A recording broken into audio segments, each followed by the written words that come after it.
Bernie, Uche, man, I'm pumped to have you here. Welcome to Competencies Without a Classroom.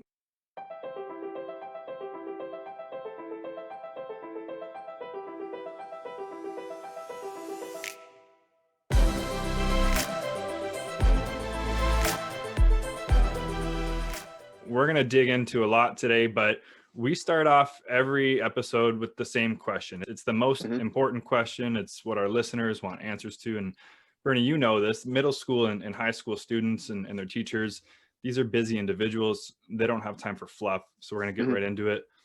When it comes to pineapple on pizza, Bernie, are you a yes or a no on that one? So firstly, thanks for having me. I appreciate it.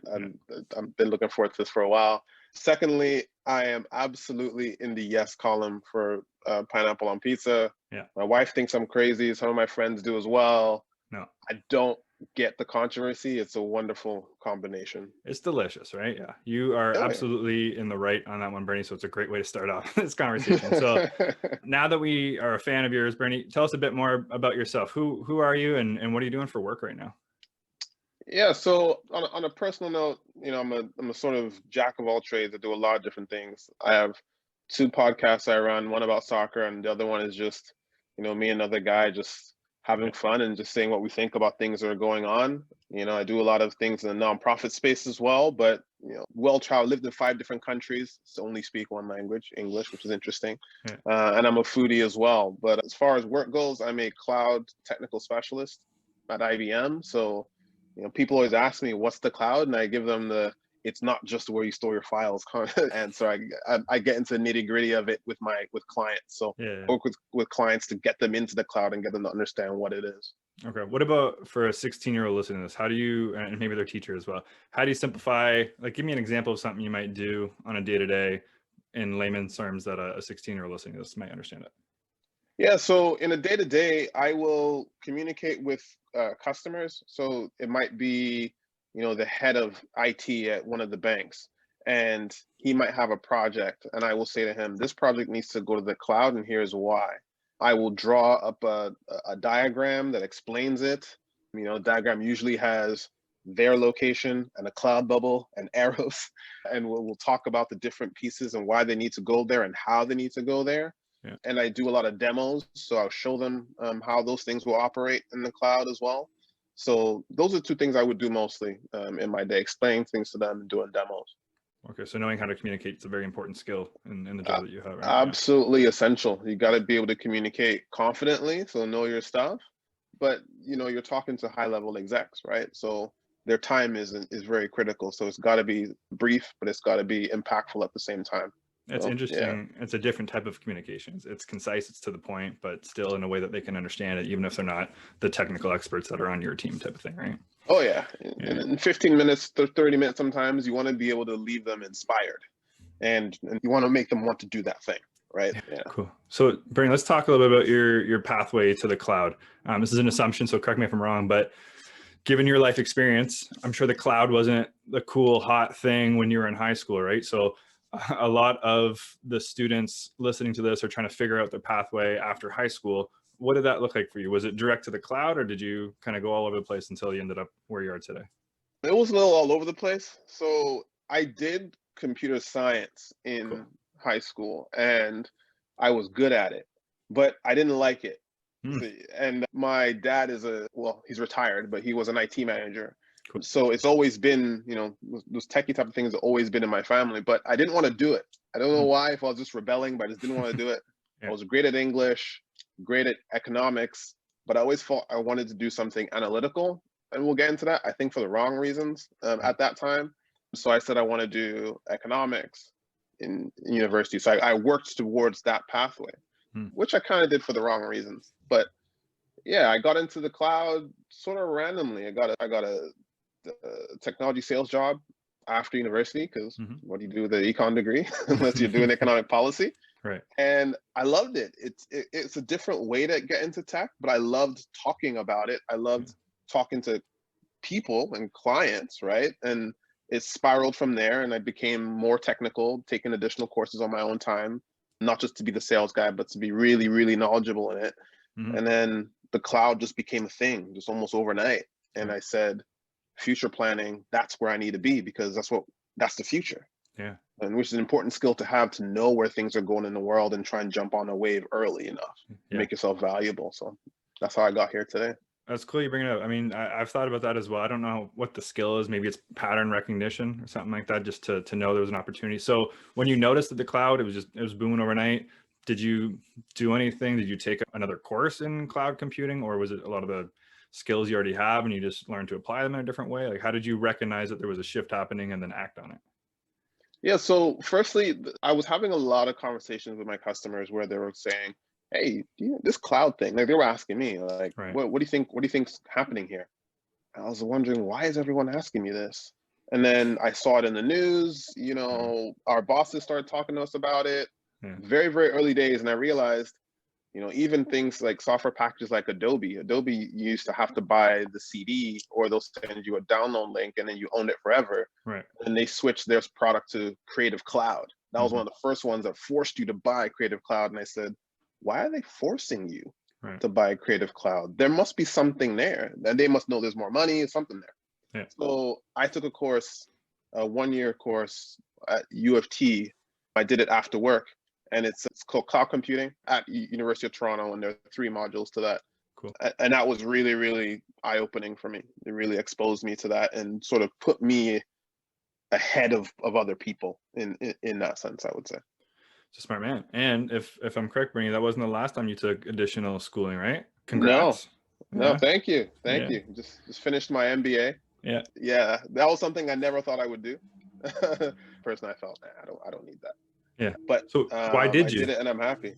Yeah. So I used to have the thought process that it was just a lot of fluff. That an MBA. Yeah, I never thought it was. I thought 3 letters at the end of your name, gonna pay money to do that. Why? Sure. I never really understood it. But as I got older, I realized that I wanted to do 2 things. One, possibly have my own business, and we'll see if that ever happens, if I still want to do that. But the other is climb the corporate ladder. And I started to notice that it's just the fact of the matter. They do take people more seriously who have those credentials. But if you apply it properly, then it's worth your time. So I did a focus on strategy. Cool. Because if you're going to run a business, you need to set the strategic direction of that business. But also, if you're going to be an exec, you need to have the strategic thinking. So I made it applicable to myself so that I can go in either direction. I like to hedge my bets essentially in life. Yeah, you're a smart man. Speaking of strategy, let's talk about kind of the big reason that I wanted to have you on the podcast today. So obviously your experience in tech and work, it's super interesting, but let's talk about Blackmint. So I'm not going to steal your thunder, Bernie. What is Blackmint? What do you want the young people listening to this to know about it? Like, why did we get started, and what are you guys trying to do? Yeah, so Blackmint is a not-for-profit that myself and a couple other guys got together and started. Essentially, after George Floyd, that situation happened, a lot of companies started asking questions. Are we treating you right? What do you think of our hiring practices? Is there enough diversity? Everyone felt, compelled to reach out to Black and minorities in their companies to try and, figure out what they were doing wrong. And we appreciated the conversation, all of us, but we realized that, large organizations can only do so much and in such an amount of time, right? There's red tape all the time, and it's not their fault. It is what it is. Yeah. So we said, I think we thought that we could do something fairly quickly. So and that's the background to that is we know that there are just not enough Black kids in tech, and there's not enough, let me say adults in tech. Black people are 3.5% of the Canadian population, and we're only 2.5% of the tech workforce. Whereas if you look at other immigrant groups, South Asian, East Asian, they're about 5% of the population, but 10% of the tech workforce. So we know we're missing a trick somewhere.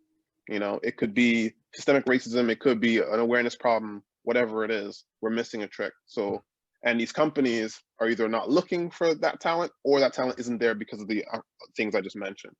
So we felt we can help build a pipeline. Whereas if we reach these kids early, middle school, high school, and we show them that there are people who look like you, representation is very important, look like you, who are doing this, which means you can do it too, we could potentially build, a bigger pipeline to get more Black kids into tech and then into these industries, into these companies, or maybe building their own startups to change the world potentially. So that's what we do through mentorship, one-to-one mentorship with kids, assigning them mentors. We do events as well. And we're building a learning platform where they can come in, get access to information, videos, articles, that type of stuff.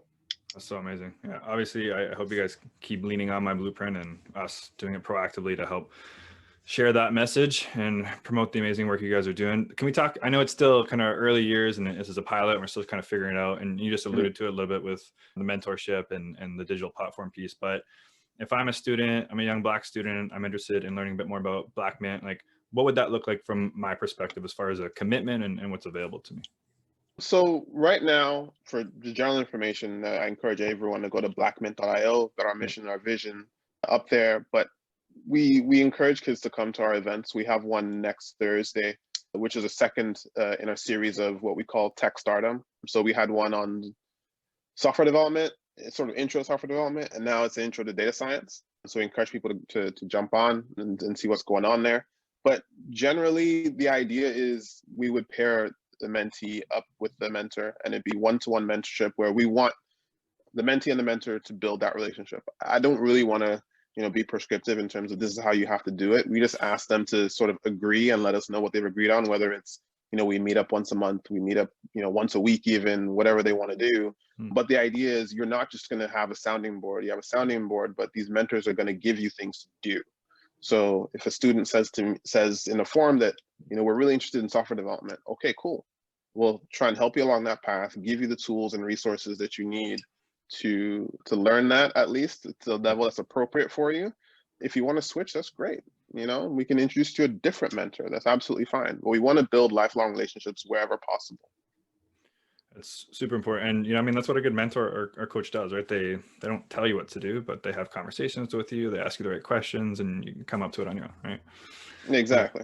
Super cool. Okay, Bernie, we've talked a lot about what keeps you busy now from being at work and what you're doing with Blackmint, but let's talk a little bit after work. So what's something that keeps you busy between 5 and 9? What's a hobby and interest? Maybe you talked about it. Maybe it's your interest in soccer. Like, let's say pre-COVID, what are you doing after work for fun? Oh man, pre-COVID. Well, I've got a 18-month-old, so he keeps me busy right now, and he's a lot of fun. So that's one thing. Yeah. But yeah, definitely, I got a soccer podcast under the Kosh that me and a couple guys get together and we just talk about the games that we watched and what's going on. And I'm a big Man United fan, so if there's anyone out there that supports us, good for you. The rest, whatever.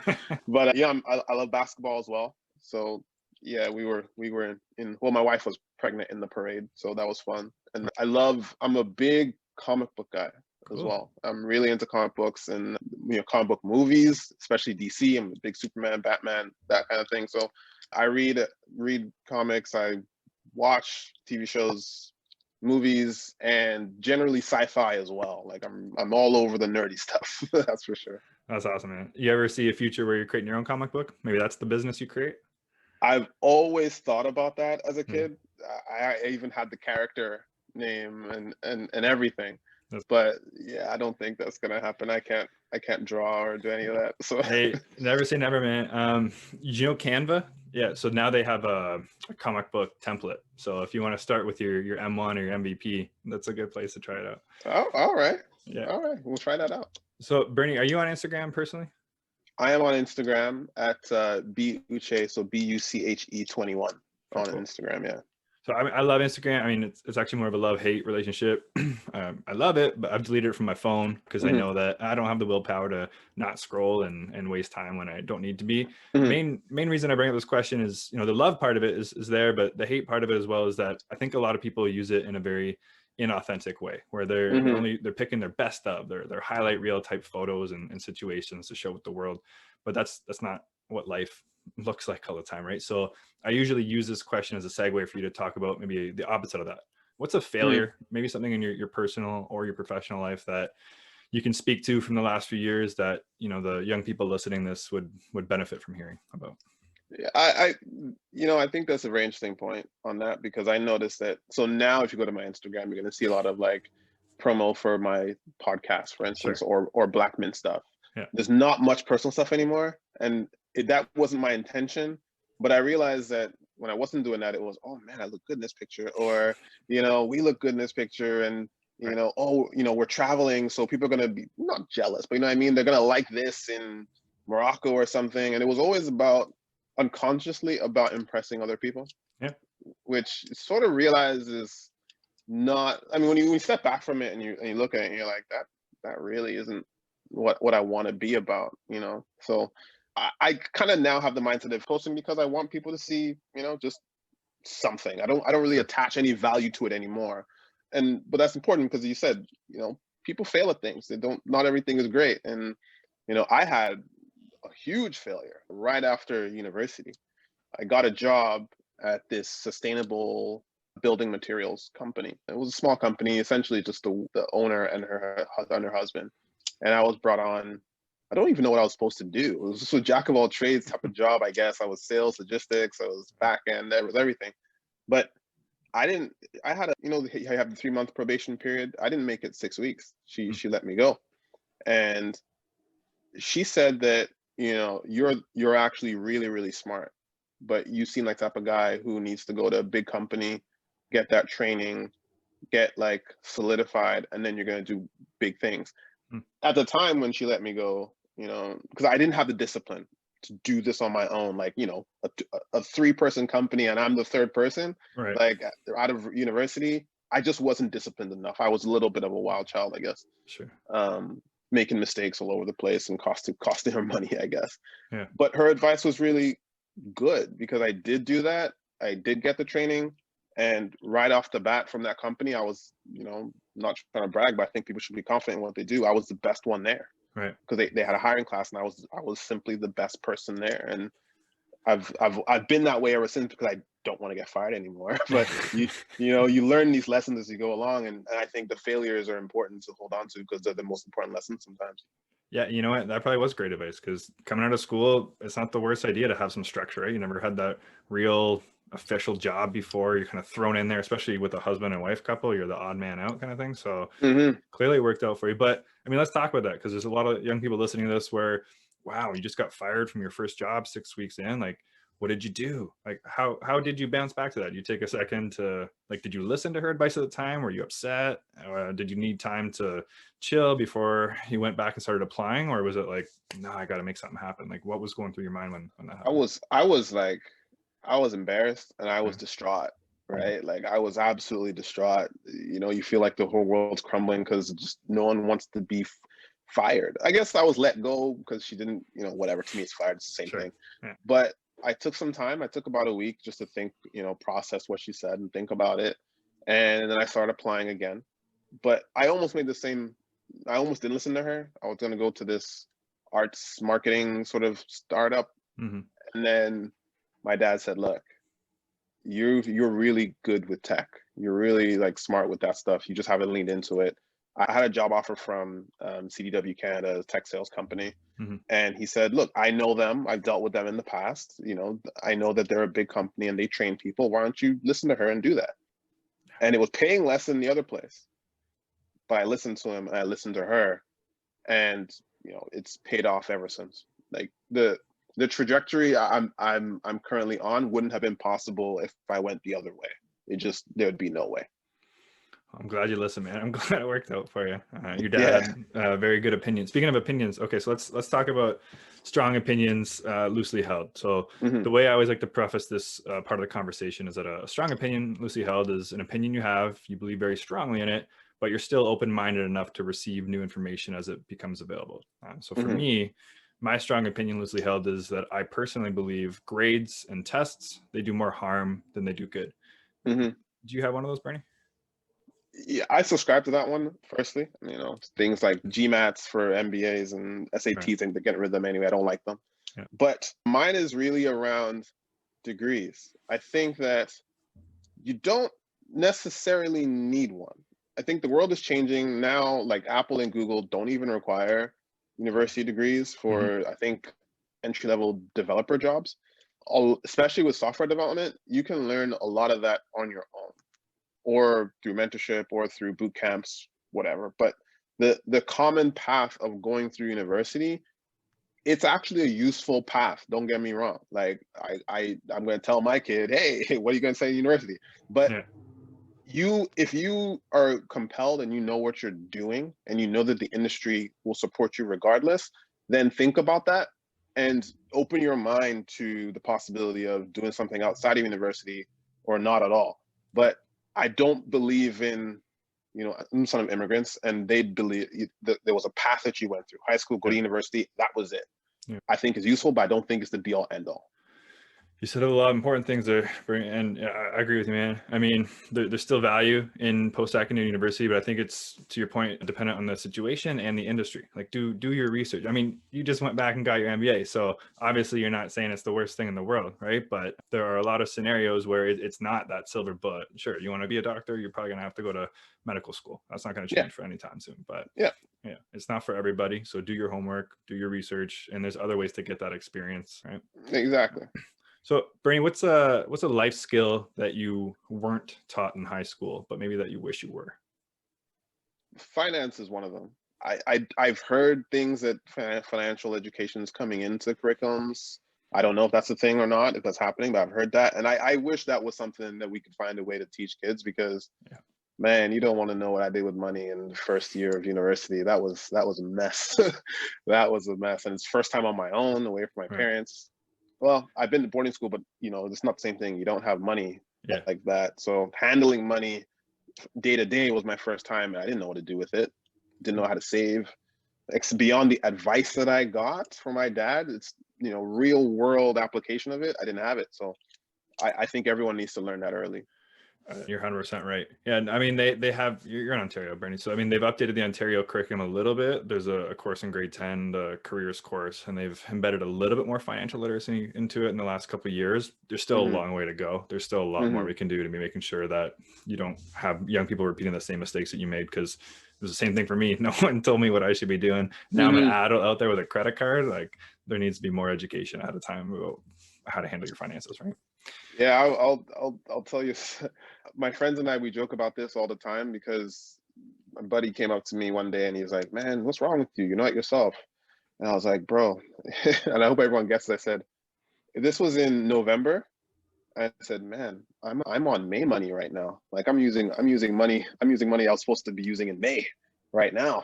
And it's like, oh, that's not good. Like, so, he always reminds me of that, and we laugh about that, because when May money is our thing for you're just messing up financially right now. Yeah. All right. Well, at least you figured it out, and you can bounce back from it, right? Exactly. All right, Brandon, let's do some rapid fires for you, man. So yeah, man. You got a billboard. Everyone's gonna be able to see it. You can write one thing on that billboard. What does it say? The hustle is real. There's a saying, I noticed that a lot of people say the struggle is real. And my brother who passed away, it's something that I think about all the time, because he used to say it all the time, that the hustle is real. And it's really about not focusing on the negative, because struggle can have a negative connotation. It's like, no, focus on what you can do, right? So he always used to say the hustle is real. So that stuck with me ever since. It's beautiful. That's true. IQ or EQ? You can only pick one. Which one are you picking? EQ. Any day of the week. EQ. You got to know how to handle people. That's something that people don't do enough of. 100%. Yeah. So you talked about, an interest in econ and business when you're in high school. Was that your favorite class? Like, did you have a favorite class going through high school? Econ was my second favorite class, and I still really enjoy economic discussions. I just realized that university econ is a lot more difficult than I thought in high school was, but English was my favorite. I'm into literature.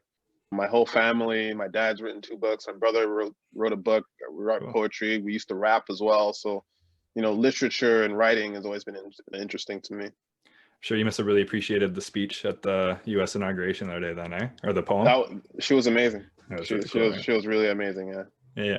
Speaking of literature, and maybe it is, a really cool book that you read as part of just loving to read, but maybe it's something more business related as you've read as an adult. Is there a book, Bernie, that you've read as an adult that has had such an impact on you that maybe you'd wish you'd read it before you're 18?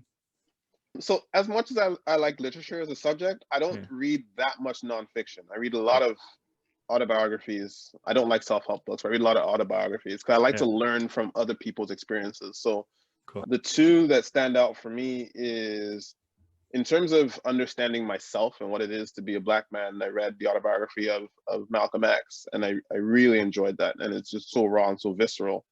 But I'm big into tech entrepreneurship. I love that type of content. And Yeah. about Elon Musk's biography, when I read that, I was like, Yeah. what? Yeah. Like, he's this type of person who, he has issues, I guess, but he is crazy in that he actually dreams of creating a Mars colony because he wants humanity to survive. It sounds like a comic book, but it's what he believes, and what he's done so far. I actually think he can do it. Yeah. I'd place a bet on him. Yeah, he is driven. He genuinely believes it. I read that one a few years ago too. It's a great read. Yeah. Okay, cool. Repeat and finish the sentence for me, Brittany. So if I was 18 again, I would find out what I'm passionate about. I think when I was younger, I always thought about what I should do. Because my dad's an engineer, my brother's an engineer. It's like, okay, I got to do something analytical like that. It's like, nah. Find out what your passion is. What you want to study can always change, but find out what you're passionate about, and then start building the foundations of that, because it will see you to the rest of your career. Any advice or ideas, young person listening to this? Is it just try more things, put your foot in as many water? I don't know what that expression I was going for, but like try as many experiential things as you can to figure out what you like or don't like. Yeah, I think so. I think try as many things, and also meet as many people as you can, and keep a diverse group, because you don't learn staying in your own bubble. Is like I said, I lived in 5 countries, so I feel very comfortable anywhere I go personally, and I want that for everyone else. Meet as many different types of people as you can, because also when you get older and you're either working or building, your own startup or whatever, diverse ideas build the best products. Yeah. So don't just limit yourself, expand your scope. Perfect. Okay. Let's finish with a hypothetical for you, Bernie. So you're the superintendent of a school board, and you're tasked with deciding one competency. So one of these 21st century skills that every student needs to display evidence of in their digital portfolio in order to graduate. What's that one skill? It would have to be coding for me. As I mentioned, I'm not the techiest of people at Blackmint. I'm more behind the scenes techie, but we've got guys who can build websites, build apps, that type of thing. And I would love that, because one of the biggest frustrations for a lot of people is they have an idea, but they can't build it. So in the startup space, you have to go find yourself a technical co-founder who can build it for you. If you at least have the principles to build the basics of it, to visualize your idea, it would be really useful. So that at least to me would be a foundational skill that I would want everyone to have. Perfect. Yeah, no, that makes a lot of sense. It's a language. It allows you to communicate and do things on your own. You don't have to rely on others that you can get started with. Exactly. So Bernie, just take us home with, again, a little bit more info about Blackmint. Where can I go to learn a bit more about it, and what should I do to stay involved? Yeah, so blackmint.io, that is our handle. The website blackmint.io as well. Go there for any updates about events. If you're a prospective mentor listening to this, you can sign up there. If you're listening to this, you can sign up to be a mentee as well.